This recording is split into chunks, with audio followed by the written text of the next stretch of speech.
The Texas sun was merciless that morning, painting the horizon in hues of gold and dust. The wide pastures of the Harrington cattle ranch stretched endlessly, but inside the sprawling house, silence reigned. For 2 years now, the widowed cattle baron, Thomas Harrington, had lived with nothing but the echo of his late wife's memory and the cries of his little boy, Daniel. Daniel, barely 5, needed more than a father hardened by grief and business. He needed warmth, a mother's touch.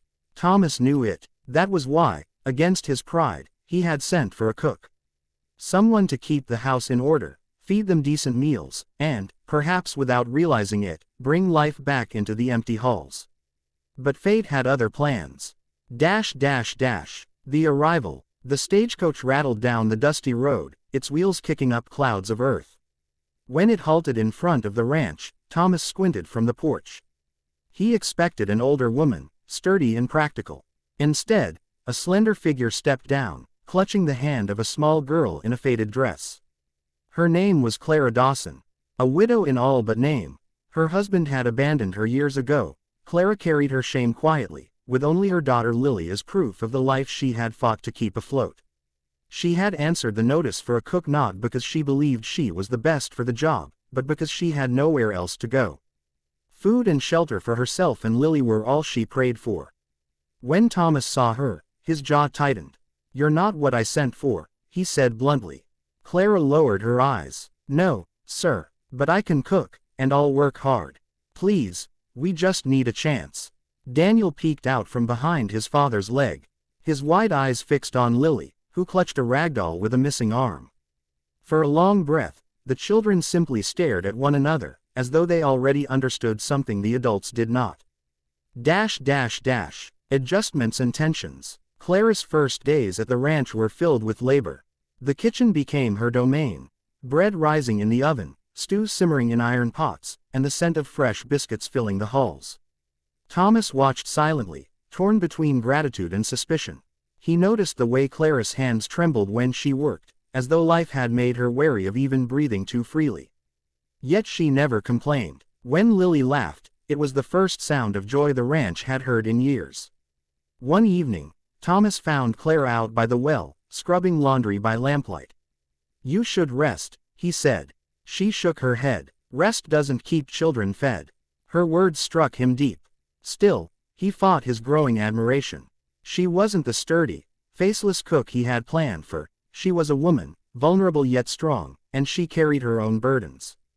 His ranch needed order, not complications. The children's bond. While the adults wrestled with unspoken emotions, Daniel and Lily became inseparable.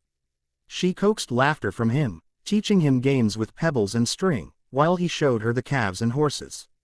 Together they filled the ranch with the sound of life it had long been missing. One afternoon, Thomas overheard Daniel whisper to Lily, "I wish you were my sister, or my mama." The words hit him harder than any stampede ever could. Breaking walls. Clara, too, found herself battling feelings she hadn't expected. Thomas was rough-edged, but when he knelt to mend Daniel's toy wagon or when he carried his sleeping boy in from the porch, she glimpsed a tenderness buried beneath years of grief. One night, during a storm that rattled the windows, Lily crawled into Clara's bed trembling.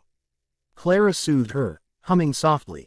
In the dim glow of the lantern, she realized Thomas stood silently in the doorway, watching with an expression caught between longing and pain. Their eyes met, and neither spoke, but something shifted in that silence. The test. Not everyone welcomed Clara's presence. Ranch hands whispered that the widowed baron had brought in trouble, a woman with a child, no family name to back her, no guarantees. One evening, a drunken hand insulted her openly at supper, calling her a burden. Before Clara could respond, Thomas rose, his voice like thunder. "She works harder than any man here. She feeds this house, and as long as I run this ranch, she and her child will be respected." His defense silenced the room. For Clara, it was the first time in years someone had stood for her. Tears stung her eyes, though she quickly turned away. The choice. Weeks turned into months. The ranch thrived. The children's laughter grew louder. And Thomas could no longer deny the truth. He hadn't just hired a cook. He had opened his doors to a woman who had unknowingly mended more than his home. She had mended his heart. One evening at sunset, while the children chased fireflies, Thomas found Clara near the barn. She was wiping her hands on her apron, ready to retreat inside, when he stopped her. "I posted for a cook," he said quietly. "I know," she whispered. "But what I needed was a mother for my boy. And a partner for this life." Clara's breath caught. For so long, she had expected rejection, not acceptance. She looked at him, saw the man not as a cattle baron but as someone broken, like herself, yet still willing to hope again. "I can't promise I'll be enough," she admitted. He stepped closer, his voice steady. "You already are. A new beginning." That night, as Daniel and Lily slept side by side, the house felt fuller than it ever had. Not with echoes of grief, but with the warmth of a family forming where none had been expected. The cattle baron had posted for a cook.